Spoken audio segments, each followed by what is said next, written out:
Okay, today we are looking at some hearing aids that were causing a problem. We're using an HF59B from Gigahertz Solutions. It's got an audible feature, and then we've got also a cornet meter, and we'll demonstrate what type of exposure was happening when they were inside this person's ear. So, okay, go ahead and turn them on. And notice that the levels are very low here. So that's minimum setting. There's maximum setting, or actually medium setting. And then I'll take it up to maximum setting.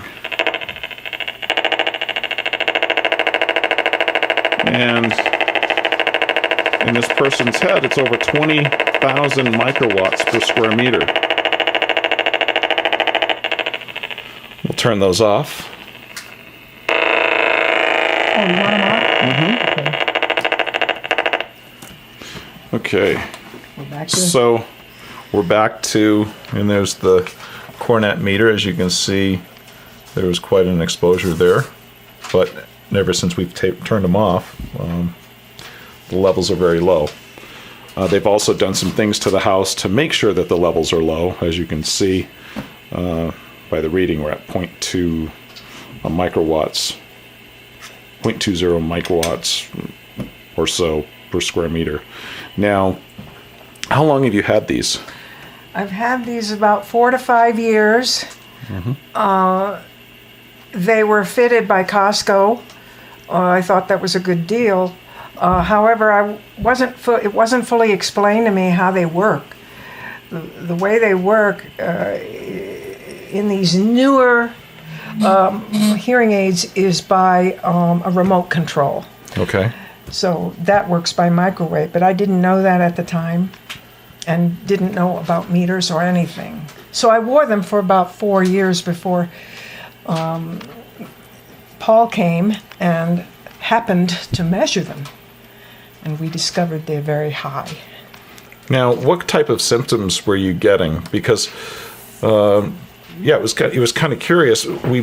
All this mitigation was done, and you called me back and said, "Hey, I think we missed something. You need to come back out." And so that's how we found those. I don't think these were in your ears when I first came out, or I just missed them. So, but anyway, what were your symptoms? Over the last 4 years, I've been having periodic waves of energy come over my head. Some have described that as like a molasses going down the side of your head, but it makes you feel like you're going to fall down. And short spells of dizziness. And these things, these exposures could happen at any time. They were happening in the forest, on trails where there was no cell tower or any other smartphones. So it was very weird and curious to me, and I blamed it on cell phones. Maybe there was one 500 yards away or something. So I didn't know where it was coming from. What else?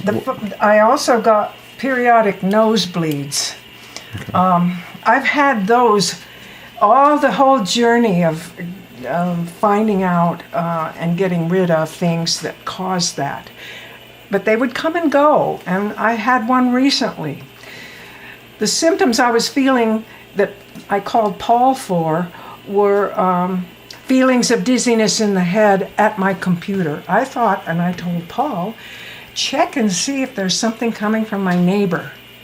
So he went in there and went all around the area of the computer room and found no beaming, as he put it. So we just couldn't understand the whole thing because the signal was strange.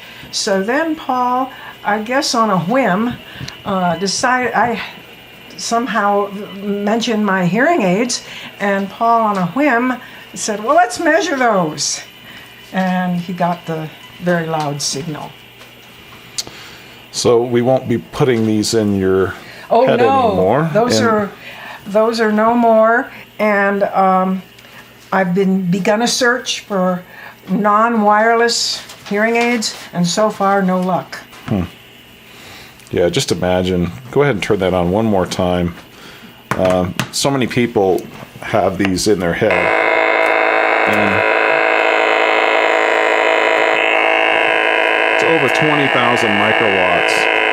Just think, the brain is just a few inches away from where these are at, where these are implanted in the head.